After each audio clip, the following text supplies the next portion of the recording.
रमेश अपनी साली को ऐतिहासिक जगहों पर जब घुमा रहा था तो उसकी साली अपने जीजा के साथ ऐसे चिपक रही थी जैसे वह उसकी बीवी हो।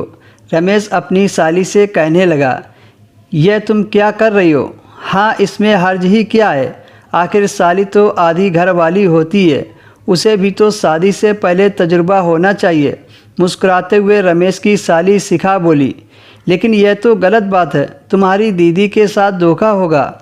नहीं नहीं, मुझे कुछ करने के लिए उकसाओ मत। रमेश पीछे हटते हुए बोला, आप भी बहुत भोले हैं जीजा जी। मैं आपको दीदी के सामने कुछ करने के लिए थोड़ी ही बोल रही हूँ, बल्कि अकेले में यह सब करने के लिए बोल रही हूँ।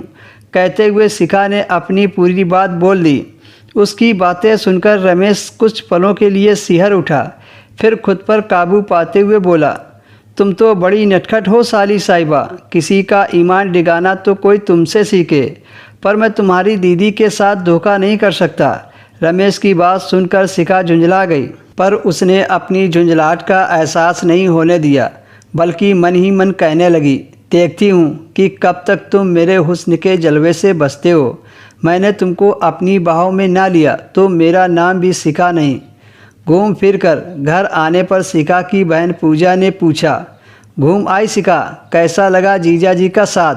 यह कोई पूछने वाली बात है दीदी, प्यारे प्यारे जीजा जी का साथ हो फिर तो घूमने का मज़ा ही कुछ और है, क्यों जीजा जी? खुशी से चहकते हुए शिखा ने सवाल कर दिया। यह तो मुझसे बेहतर तुम ही बता सकती हो साली साहिबा। बड़ी मुश्किल से अजय बोला, मुझे तो सच में बड़ा मज़ा आया जीजा जी। कहते हुए शिखा ने धीरे से एक आंख दबा दी, जिसे पूजा नहीं देख पाई, पर रमेश का दिल धड़क गया। रात के समय रमेश और पूजा कमरे में सो रहे थे, तभी उन्हें दूसरे कमरे से शिखा की जोरदार चीख सुनाई दी।